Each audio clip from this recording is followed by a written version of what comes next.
Crystal Palace 2, Manchester City 4. Great 3 points. Palace is one of the worst fixtures to go to in a half-12 slot. And we got the 3 points. I thought there was points where we looked good, but then there was points where we looked quite poor as well.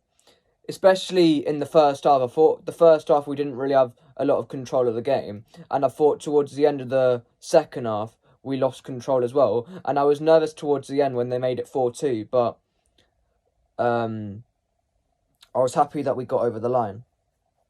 My man in the match was KDB. But I also thought Rico Lewis was very good as well. Because he got the goal to put us 2-1 in front. And I thought overall, in terms of midfielders, he was one of our better players. I thought Rodri was off it a bit today. And I thought the midfield struggled quite a lot at points to dictate the game. And there was points where Palace had quite a big foothold in the game.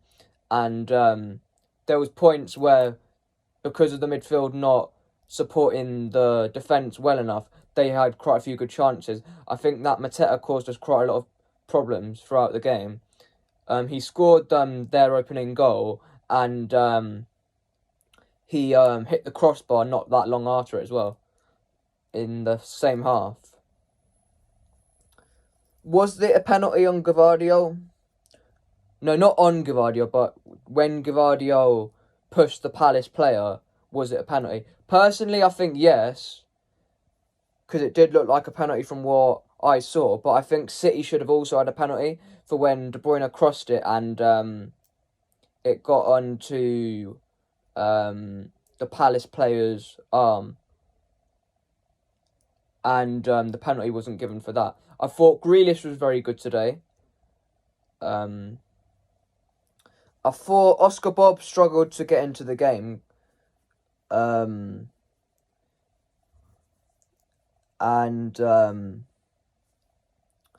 I thought Stones should have done better for the first goal.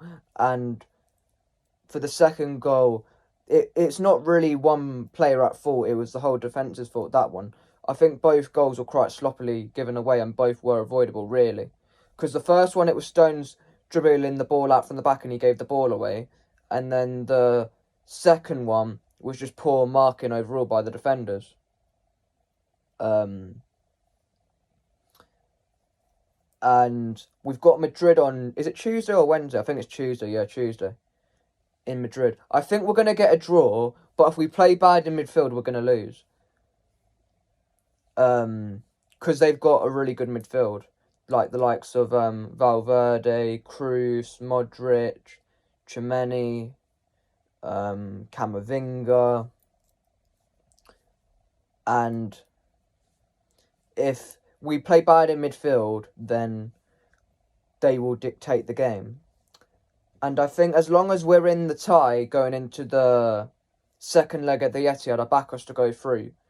As long as we don't lose by like 2 goals or more. Because then that's maybe where I look at it as us not coming back.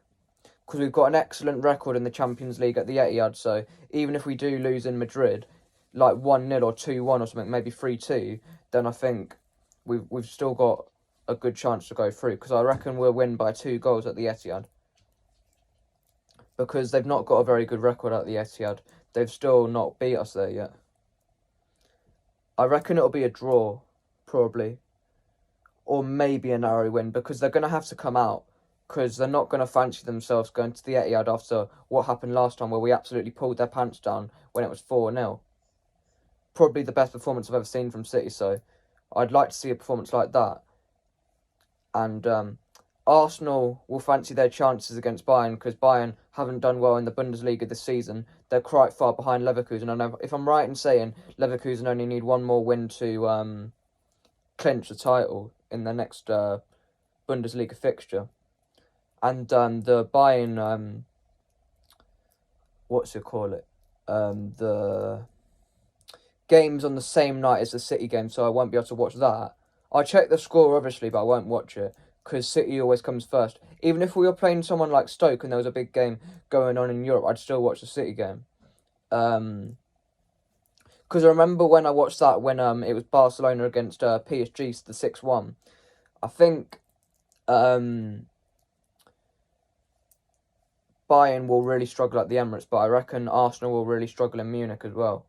And I think if we get Arsenal in the semis, we're beaten. We might find it hard at the Emirates, but I reckon we'd do them at the Etihad. Because obviously with it being like a knockout game, they obviously won't be able to sit back like they did in the league game, because a draw might not necessarily be good enough for them to get through, especially depending on the outcome of the Emirates result. And great 3 points. I was nervous going into the game today because we often struggle at Palace. We don't normally lose there, but it's always a tough game, and we got the result, and I'm happy about that. I'd say it was probably like a 7.5 out of 10 performance. Good in some spells, but poor in others. And I would bring Ederson back into the team for Real Madrid. Some people might go with Ortega, but I'd personally go with Ederson. Leave me your thoughts on the game in the comment section below, and I will reply to them. City. The pressure's on Arsenal against Brighton, which kicks off in 10 minutes as I'm recording this.